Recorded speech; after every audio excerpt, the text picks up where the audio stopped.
We're Tony and Chelsea Northrup. This is the Picture This podcast, an audio format that we do that you can listen to in any of your podcasting apps or watch on YouTube.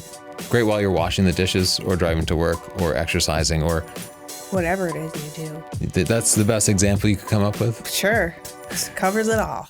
Today our topic is 7 mistakes that photographers make based on our experience working with just thousands of photographers in different stages of the careers, the types of things we see people doing wrong over and over again. This episode is brought to you by Audible. Audible is a leading provider of premium digital spoken audio information. That means audiobooks, people. And you can get a free audiobook by going to audible.com/photo and sign up. You get your free 30-day trial, and that comes with a free book.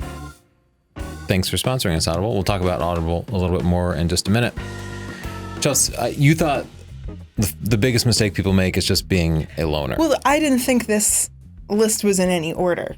I'm not going to say... That's a huge mistake. Lists should always be in order. I don't know. I don't ascribe to that philosophy, so I'm just going to... But I do think that being a loner is a big mistake that some photographers make. And this is something I've learned along my career. Not necessarily saying Tony and I haven't made any of these mistakes. These are just ones we've observed. People just think that they can work completely alone. That being a photographer means just going out there and taking pictures and somehow becoming a better photographer in a vacuum without any input. But what I've learned over the years that I've been a photographer is that so many photographers, the great ones, are really smart about utilizing photography groups, whether that be an in-person club or a group online. And some of the greatest photographers, Ansel Adams, for example, started their own. He started Group F64. Maybe you heard of it? Yeah, I've heard of it. And they worked together to do gallery exhibits and also just start a new type of photography. They had kind of a manifesto of ideas that they thought should apply to photography. And I think a big way to avoid this type of mistake is just to find any way to connect with different people. If you're comfortable being online, then hang out in forums, lots of Facebook groups, including our own Stunning Digital Photography Facebook group. Connect with photo walks, take workshops, take classes. I really figured this out when I started taking classes in the Boston area and working with other photographers in different learning stages. And I'd go out with a group of people, and at the time I felt pretty confident about my skills. But you'd go out with other people, maybe even less experienced people, and at the end of the day, somebody else would end up with the better picture. They'd have seen an angle or found a moment that I just missed. And that's not something that should make you feel bad. That's a learning moment. You can say to yourself, we were in the same spot at the same time. I had that chance. They did a little bit better. What can I do next time? Maybe it's even just a gear thing. Maybe you even just see, somebody's got this latch or tripod or something, and I can pick that up. And I know when we started shooting with Samantha Shannon, she always had all of these ideas for us, different gear to try or different techniques that she had tried. And so you can just be inspired by other photographers or just get support from them. They generally tend to be a really supportive group, or they can be your muse, like George O'Keeffe and Stieglitz. I always mispronounce all the foreign names. I apologize. But O'Keeffe was his muse. So he would take thousands of pictures of her. And not only did they support each other as artists, he supported her art, she supported his. She actually curated a bunch of pictures of his and got them into the National Gallery after he had died. But they also just, as artists, they worked well together. They inspired one another. They supported one another. So do not be an island. Do not feel like if you're doing it alone, you're somehow better. And know that it's a community. Ask for help, give help, and be inspired by each other. Refusing to change. We have like 25,000 people in our photography group on Facebook. Yeah. And one thing that I've seen is the people that take feedback really well and actually use it and change, those people make the most growth. Oh, yeah, I totally agree. I think it applies to like a bigger mindset too. If you're willing to change in that way, you're also willing to, let's say you started shooting on film. Can you make the change and be the type of person that learns what hashtags are and posts on Instagram?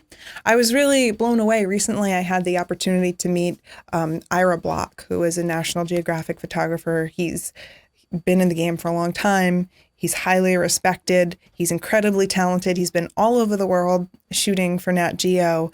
And he was showing me his Instagram and like 350,000 subscribers, something like that. Yeah, but he was just on it. He didn't say, oh, I shot film, so now I won't do digital. He was showing off his Sony camera, and he was showing me how he posts to Instagram and stuff, and I was really inspired by him. Including using his smartphone some. Yeah. He's not above that. Even though he's a very famous National Geographic photographer, Well, he's interacting with the social media. I hope you don't mind me putting that information out there, Ira, but I was very inspired by that he was so fluid and changed, even though he had already had some previous success. He wasn't clinging to his old method necessarily. On the other hand, we talk to photographers all the time, especially the people who've been at it a long time, and they're like, I'm not going to get on Instagram. It's nothing but teenagers taking pictures of their food and selfies. Yeah. It's like, that's not true. There's Pulitzer Prize winning photographers on there, like Brian Smith, and National Geographic photographers, and they're doing fantastic work, as well as up-and-coming teenagers, by the way, taking pictures with their smartphones that are probably blowing away a lot of more experienced photographers' work. But there are so many other ways that you can embrace change to better yourself as a photographer. Like Arnold Newman, for example, he used to take 49-cent studio portraits. That's how Arnold Newman started. And then he kind of forefronted environmental portraits. So that wasn't really popular until he came along. And he would take his camera out and his lighting gear, and he would go to where the people were so that he could get a portrait of them in their natural environment. So there's the picture of Stravinsky at a piano. That wasn't actually his piano, but it was an environment that showed, what his career was, and it better showed his personality. So change doesn't necessarily just mean keeping up with the trends or learning a new skill, but being willing to try something new, even if it's a little bit out of the box. Yeah, good point. I see this a lot with drone photography. A lot of photographers now are shying away from drones, even though it's this new tool that allows you to get a great aerial perspective. Like, people are snobby about it. Yeah, like they'll say, oh, well, that's not really photography, but it's just a new style. It's just something new to try. Yeah. I think sometimes people feel like they haven't tried it yet and they're going to be left out if it becomes popular. So they try to shun it, like they're going to stop it or something, or they're going to slow progress. You're not going to stop change by being stubborn or by judging other people. Just sometimes you have to embrace things. Number 3 is making excuses.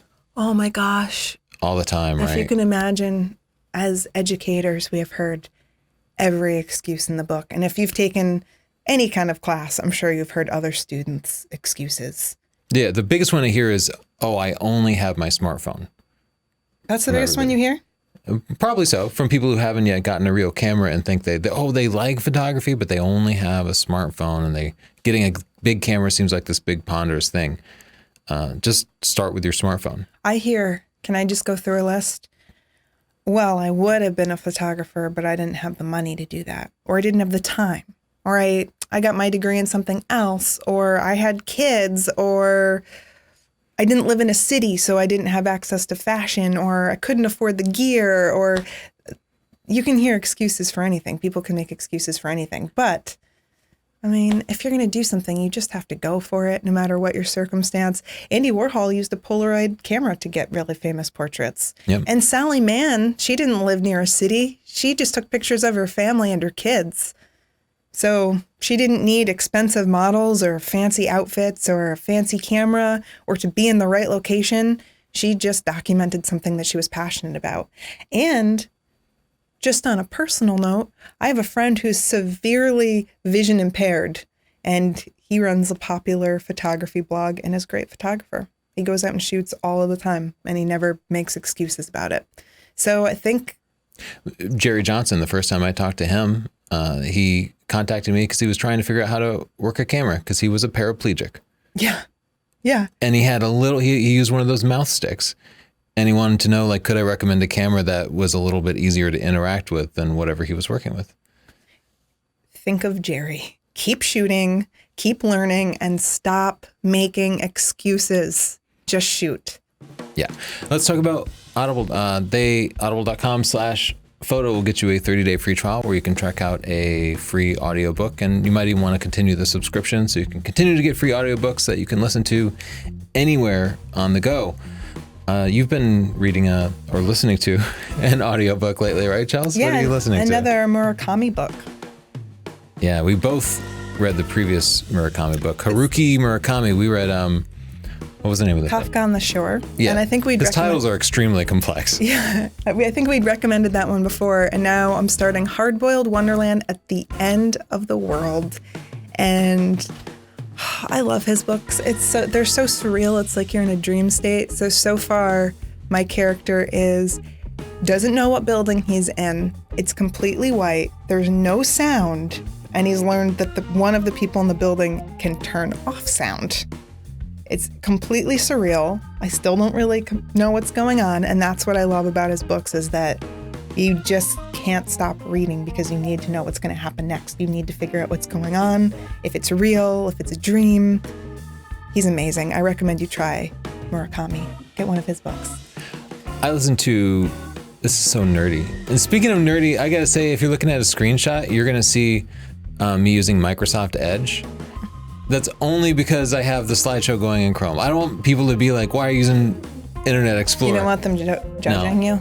No, I'm a Chrome guy. Anyway, I read and listened to Ready Player One. And I say I read and listened to because I used the Kindle Whisper Sync thing. Yeah. Where you can get the audiobook and read it on your phone. And then if you're someplace, maybe you're driving to work, maybe you're running, you can put your headphones in and pick right up where you left off with the audiobook. And then you get back, I don't know, maybe you just have 3 minutes while you're waiting in line at the ATM. You can pull out your smartphone and read the ebook and keep going. That's what I like that feature too, because I like to read when I'm going to bed, or if I have the time to sit down and read, I like to read. But a lot of the time I don't have time, and if I'm driving, I'll just listen to it, or if I'm cleaning, I'll listen to it. So, Whisper Sync. It's another one of those don't make excuses. So many people are like, oh, I don't have time to read. But audiobooks and ebooks give you the opportunity to find time to read because you can fit it into your day. Wow, we're really hard on people today. Stop making excuses. Anyway, Ready Player One by Ernest Cline is a book that I loved. Justin's been reading it too. I know it's this takes place in a dystopian future. I love that stuff. But if you're a little bit nerdy, if you have some appreciation, especially for 80s video games, things like Galaga and Q*bert, you're really going to like it. I don't want to give too much away, but it's so nerdy, but it's such a good book. They're making a movie out of it now. It's that good. They're making like a full-blown Hollywood production out of it. Wait, just Kubrick, though. Kubrick? Stanley Kubrick? Q*bert. Wait, is it Q*bert? Q*bert is a video game. Kubrick was a very famous director. Do you not know Q*bert? Is this one of those age difference problems? I thought you were talking about like futuristic movies, and I thought you combined Dilbert and Kubrick, and I was like, this guy is so confused. There is no proper way for me to explain what Q*bert is. It was a ridiculous game. Anyway, if you want to check out these audiobooks or others, go to audible.com/photo and get your 30-day free trial. Thank you for sponsoring us. Can I just say, like, people always kind of busting us for mispronouncing something. I don't know what it is about being on air, but your brain like goes to mush for some reason. Does that happen to you? Well, you are thinking about a lot of other things, but also everybody mispronounces things throughout the course of the day. But, you don't have 20,000 people listening to that particular word and then getting the opportunity to comment on it, because it would be rude. But for some reason on the internet, man, I'm never gonna people love having that thing on you. I'm never gonna give up the image of Q*bert in my mind, which is Dilbert but in a Kubrick film. Yeah, people are gonna bust on you for that. Sorry, guys. Another mistake photographers make is ignoring history, and I think art studies, right? Yeah, because you can learn so much by studying other people's art. And I also think that you have to put your own creativity in context. So you're not creating art in a vacuum. You don't put a picture out there and then it's not within the context of every other picture ever taken, right? Right. So you have to understand the context that your photography is in. To give your art its own purpose, you have to understand the greater purpose of art, how it's influenced history, and why it's so important in our culture. You know, it expresses an idea. I think it tells the truth. I think it unifies people. So you have to get out there and you have to learn the stories. You have to learn about the greats and what made them great at the time. It can be difficult if you don't know the history of a particular artist to appreciate their art, especially if it happened a long time ago. And from learning those things, you can understand yourself and your own art and what would make it better. And I'll take it a step further. A lot of photographers don't think they need to go into art museums and art galleries. Mm-hmm. And I'd love to visit all sorts of art galleries, whether it's sculptures or classic, like Renaissance style oil paintings. Not my favorite, but I like modern art. But nonetheless, all these styles of art have a lot to teach you because they are 90% the same as photography. Yeah. So many photographers get hung up on the f-stop and the shutter speed and the megapixels and the camera gear and stuff, but it's 90% the same as a landscape painter. Yeah. Because you're trying to capture the light and the mood and the location and the story. Same thing between portrait photography and painting a portrait. They're mostly the same. The difference is the medium. And you really should be studying art. You should be able to walk through a gallery and be able to understand most of it, at least some large portion of it. Don't be the guy who walks through and be like, oh, I could do that. Oh, man.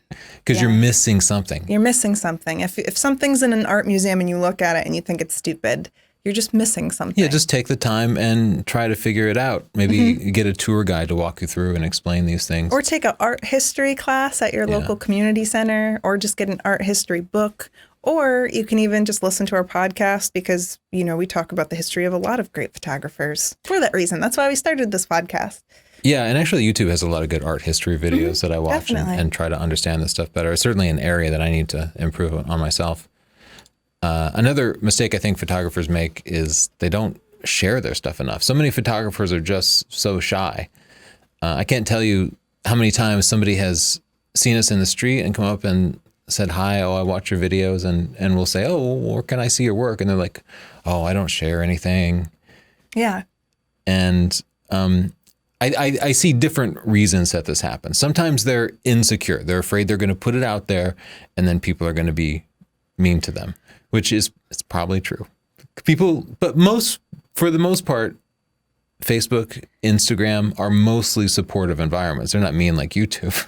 Well, that's why it's also important to be a part of a group like we were talking about. Like, yeah, you know, you can go join a photography club or take a photography class. Those are usually supportive people, artistic people. Yeah, and I think that's a really important part of the process is actually sharing